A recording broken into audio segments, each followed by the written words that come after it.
So today, Senate Republicans took the nuclear option to push through the confirmation of Neil Gorsuch to the Supreme Court. So this so-called nuclear option means that for Supreme Court nominations, only 50 votes are going to be needed to confirm the nominee, and the Democrats can no longer filibuster the nomination, so they took away the filibuster rule.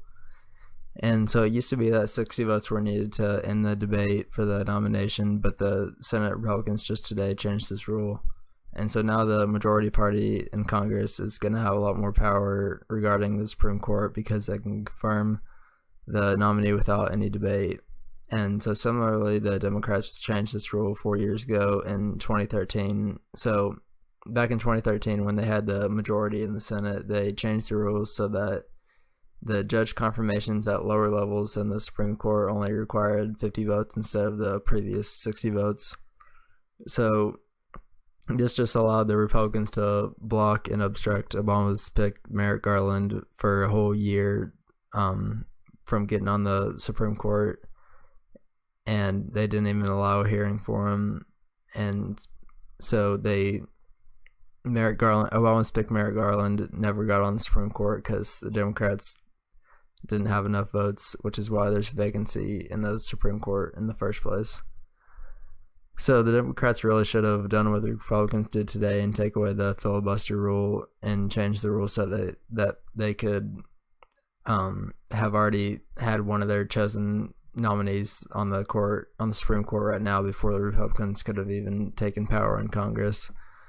But now the Senate's going to hold a vote to confirm Neil Gorsuch this Friday, and he's likely going to be on the court for a long time since he's only 49 years old. And so here's how the voting went down today. So short of 60 debate-ending votes, Gorsuch was temporarily denied a confirmation vote. So 55 senators voted yes and 45 voted no. So under the old rules, 60 senators had to agree to overcome a filibuster and force a final vote. In an unprecedented move, more than 40 Senate Democrats voted no on the first hurdle, temporarily blocking Gorsuch from getting a final confirmation vote. Then Senate Majority Leader Mitch McConnell was among those who voted no. This allowed him to, under Senate rules, ask for another vote on ending the debate after the filibuster rule was changed.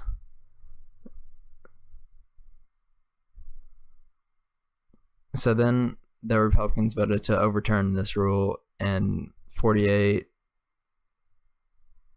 senators voted yes and 52 voted no, and the Republicans ended the filibuster for Supreme Court nominees, so the minority party would no longer be able to block the vote on their confirmation. The Democrats took a similar step for most political and judicial nominees in 2013, but the 60-vote threshold for Supreme Court appointees was left intact until today.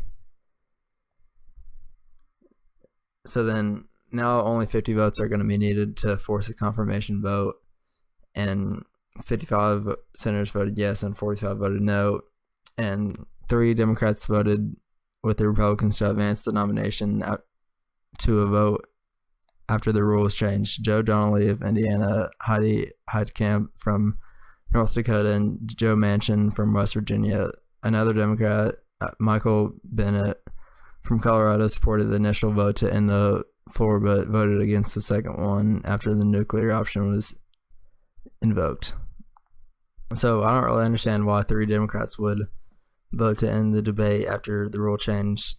The Republicans blocked the Democrats from even having a hearing for Obama's Supreme Court pick for an entire year. They didn't even let them have a hearing, and even if this vote wouldn't have changed anything, I don't know why the Democrats would even vote to end the debate for the confirmation. And so this rule change today is in the Senate is going to have a major effect in different ways. So some senators believe that this change will result in more partisan nominees to the Supreme Court. So Senator Chris Murphy he's a Democrat from Connecticut, warned that this change to Senate rules is going to make it less likely that you're going to have a centrist, more moderate nominees on the Supreme Court. And so this is going to happen because you don't need your nominee to appeal to the opposing party at all, as long as the majority party votes to approve the nominee, the minority party doesn't even have to cast a single vote for whoever the nominee is. So this rule also currently just ends the filibuster rule for Supreme Court confirmations. And so a lot of other senators and people think that the Senate's also going to end legislative filibusters, which would mean that filibusters for just regular laws would no longer be allowed. And this would just change the Senate completely and give them even more power and would give even more power to the majority party, because they would only need 50 votes to pass whatever the legislation is. And so final vote's going to take place this Friday, where Gorsuch will likely fill the vacancy in the Supreme Court.